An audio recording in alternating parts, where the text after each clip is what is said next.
ফিরে আসিলাম আমরা এই গোবিন্দ গঞ্জে, ও বাবা মা ও ভাই বোন সকলকে জানাই আমার প্রাণ ভরা সালাম। হাজারো ব্যথার বেদনার পরে ফিরে আসিলাম আমরা এই গোবিন্দগঞ্জে,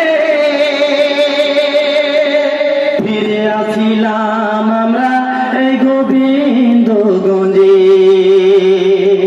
ও বাবা মা